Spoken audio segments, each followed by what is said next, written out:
630-й Світовий конгрес басників. 36. Да. Угу. Так і белорусский. 36-й Всесветный конгрес поэтов.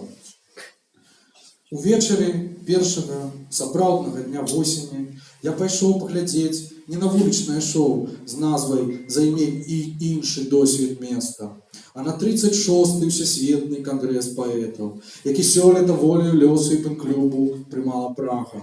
Я ў жыцці не чуў пра папярэднія 35 конгрэсаў. Зрэшты, калі свае конгрэсы маюць і філатэлісты, дык чаму б не мець паэтаў? Конгрес паводле чыстага супадзення адбываўся там жа, дзе я 2 гады таму ладзіў прэзентацыю сваёй апошняй паэтычнай кніжкі.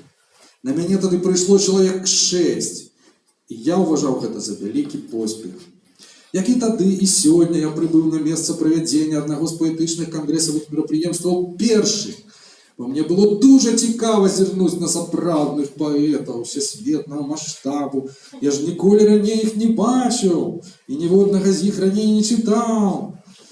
Не паспеў я расмакаваць першы келіх віна, як у кавярню пачалі невялікімі пачкамі заходзіць паэты у перамешку з паэтэсамі. Удзельнікаў кангрэсу было лёгка пазнаць паводле фотоапаратаў пенсійнага веку і вісюлек на шыях, дзякуючы якім паэты нагадвалі статак дыпламаваных бараноў альбо гурток піянераў, якіх прывезлі на экскурсію в незнаёмы горад усяго за $650 і 25 паэтычных радкоў. Менавіта гэты сціплы ўнёсак быў умовай удзелу ў 36-м Усесветным кангрэсе паэтаў, прысвечаным Ярославу Сайферту. Сярод паэтаў былі 1 тайванец, 2 індусаў, 20 словакаў, 1 профессор літаратуры з Оксфорду і 1 будучая лаўрэатка Нобелевскай прэміі з Даніі. Усяго роўна столькі, каб удзельнікі кангрэсу дасканала запомнілі адведзенае пад мерапрыемства скляпенне. Потым было чытанне. Ірландскі прафесор з Оксфорду чытаў вершы, не больш паэтычныя за гэты, хіба крышку больш смешныя у сваёй наіўнай прастэчы. Нічога я з іх не даведаўся. Прафесор пісаў пра мінуўшчыну. Тым часам мяне цікавіла, як ён адчувае сябе тут і цяпер, ведаючы, што самае познее, праз 20 гадоў, яго не будзе на свеце, і ці не шкадуе ён жыцця, змарнаванага на паэзію.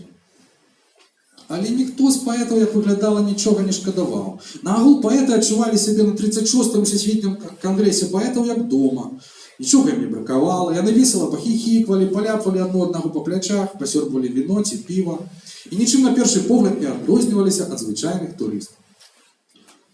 Дык вось якая яна, всесветная паэтычная слава, падумаў я, седзячы пры барнай стойцы адзін, бы калісьці ў грудзені ў чаканні парому, няўдзельнік Усесветнага кангрэсу паэтаў і пры гэтым па-свойму адзін з іх, нават болей, такі ж, як яны. Я дапіў келіх, дакурыў цыгарету і сышоў, пакінуўшы ў попельніцы памяты пусты пачак, як той професор Морі Арці, літару М з 4 шабель.